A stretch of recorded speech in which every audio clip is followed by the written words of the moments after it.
So when we go through the list of classic and mythological tricksters, we get names like Loki of Norse mythology, who was a shapeshifter, a god of mischief, a chaos and cunning.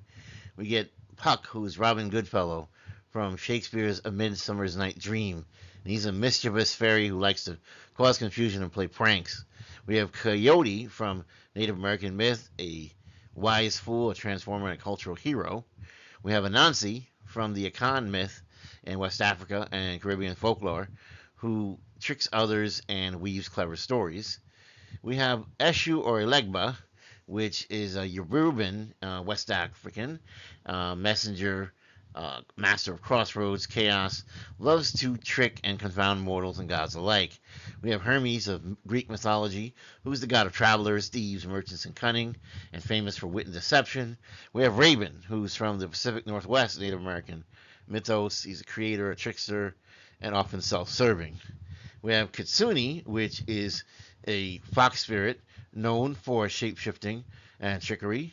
We have Susanoo, who is a storm god with chaotic, rebellious, and mischievous qualities.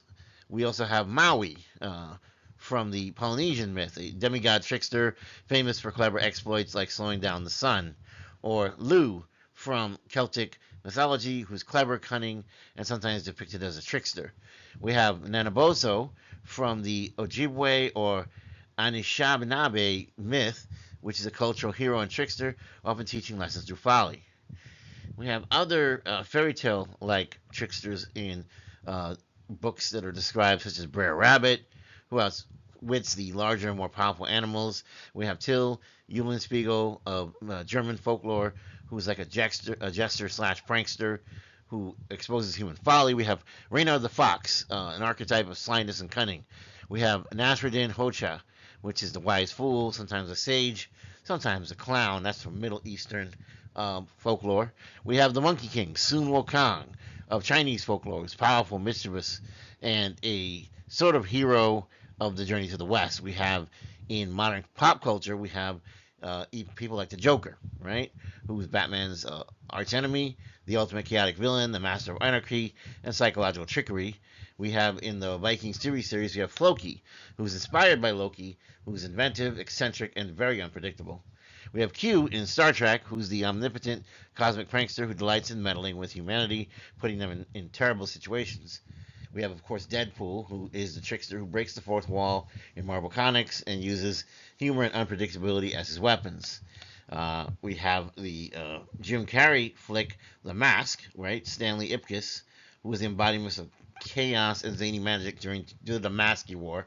We have Mystique, who is a shapeshifter as well, very deceptive. We have Discord, who is the spirit of chaos and disharmony.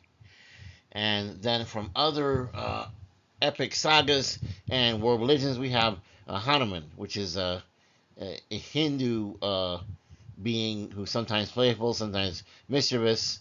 We have Eris from Greek mythology, who is the goddess of strife and discord and causes trouble amongst gods and mortals. We have Set from Egyptian mythology, who's the god of chaos, deserts, storms, tricksters, and adversarial energies. And then others of note would be Zanny Arlecchino, right, who is a comedian and clever and comic and always schemes to get ahead. We have the Cheshire Cat, who is very cryptic, is a mysterious guide who confuses and enlightens. We have Pedir Littlefinger Baelish, right, or Peter, right, from the Game of Thrones, and he's like the master of intrigue, master of manipulation, and very cunning. He's a real strategist. We have Rumpelstiltskin, who always outwits and bargains with others, usually one-sided deals that only benefit himself. And so, with this trickster archetype, these characters challenge the status quo and they push boundaries and they force growth. But some of them are well-meaning and do it through chaos. Others are malevolent and are just doing it for their own gain and purpose. So we have to keep that in mind, right? And so, as we explore in this video Malevolent Tricksters, we're going to talk about why intuition is so essential for seeing through these beings and the critical importance of setting strong boundaries to protect ourselves from their relentless attempts to exploit, manipulate, and win at our expense, or win at all costs. So the malevolent tricksters are these agents of chaos. They are agents of manipulation. They revel in deception. And they do this, as if they were just changing clothes. They may come across as playful or benevolent, but they're not, right? And so we have to be careful about that because, yes, some come to teach us lessons, but some have a real darker side, and they are the malevolent tricksters. And these figures are masters of deception, subversion, and psychological games. They love to play games with the minds of people around them, and it's all rooted in their self-interest, their schadenfreude, or even their malice. And their greatest pleasure often lies in causing confusion, damage, suffering, harm, or injuries to others.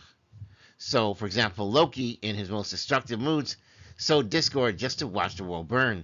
The Joker, who delights not only in chaos, but in the undoing of others' sanity and morality, loves to make everyone crazy like him. In terms of real life manipulators, we have your standard narcissists and your con artists and your sociological liars, your pathological liars, people that don't care about the harm they inflict on others. And so we need to see through this power of illusion. And this is where spiritual leveling up happens. Malevolent tricksters operate in the shadows. They operate in the hidden realm. They act on ambiguity, confusion, and misdirection. Their tactics are designed to keep you guessing, designed to keep you from figuring out their secret. And so they'll make you doubt your own perceptions, your own reality, your own sanity. They'll use charm and flattery to lower your defenses and use that praise of humor only to just then hit you at the right moment later on and catch you way off guard. They have false promises. They'll give you these illusions of safety or belonging that you might crave. You have blame shifting. They never take responsibility for anything. They always put everything onto you. And they divide and they isolate and they conquer. And they sow distrust between friends, families, and communities to keep you vulnerable and alone. They are the masters at hiding their true intentions. What they fear most is being truly seen, being truly recognized and confronted for what they really are deep down. The mask that they refuse to take off, but which one day will have to come to the light and the sun will reveal it all. So keep in mind that you need to be on the self-defensive against these individuals. Your intuition is your greatest weapon. It's your inner compass that sees beyond the veil. Logic and reason are valuable. Intuition is deep, subtle knowing that arises from within, the most potent tool when confronting tricksters. And intuition is that gut feeling, that quiet voice, the flash of unease, the flash of clarity. It emerges before the conscious mind has time to rationalize or explain away anything. And so initiation is part of the rituals for them as they try to maybe get others to go into these paths that maybe they don't even know that they're trying to put them through. And so just be mindful that they are using your fears, your doubts against you. They're manipulating you. They're playing you like a puppet master pulling on strings. And so your intuition will help reveal patterns. Even when you're isolated, these incidents might seem innocuous, but intuition can sense the cumulative effect of the manipulations. Trusting your own intuition is an act of honoring your own perception, even in the face of external denial or ridicule. It's the inner light that can reveal the presence of tricksters' shadows among you. And so you have to be mindful of the fact that they're going to do such a number on you mentally, you may not know whether you're coming or going. And so you need that shield. You need those boundaries because when they relentlessly try to manipulate you, you have to stay on course. You can't forget what happened in the past. You can't tuck away certain facts. They want to play on your sense of goodness and your forgive and let go and let bygones be bygones. They're looking for you to be that better person, but they would not do the same for you. They're quite the opposite. They're going to keep coming after you to the end of time. They're not forgiving. They don't change their mind. They don't care to because they're completely selfish and they don't really have it in their mind to ever want to grow, evolve, or change. They only just want to be the trickster spirit, the dark, malevolent trickster. So you need healthy boundaries in practice. No is a complete sentence. You do not need to explain yourself. You do not need to in any way justify yourself to someone who disregards your well-being.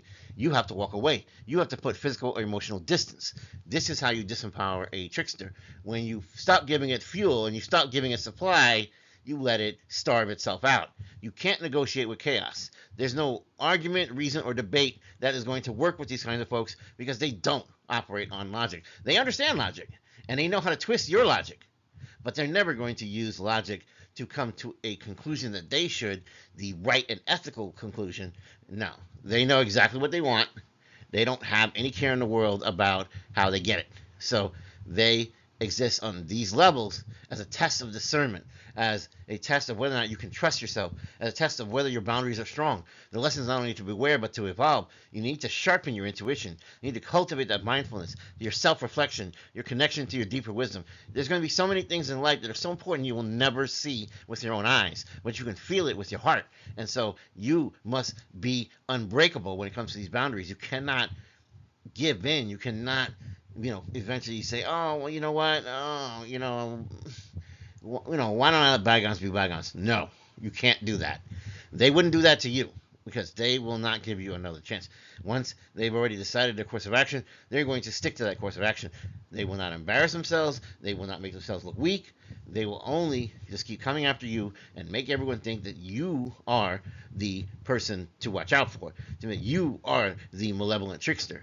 And so you're under no obligation to play their game. You can disconnect right away. You can see through the illusions.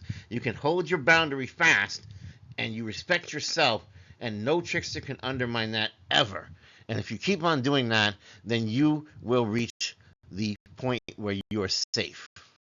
And if I don't see you, just remember, good morning, good afternoon, good evening, and good night. Please don't forget to like, share, and subscribe.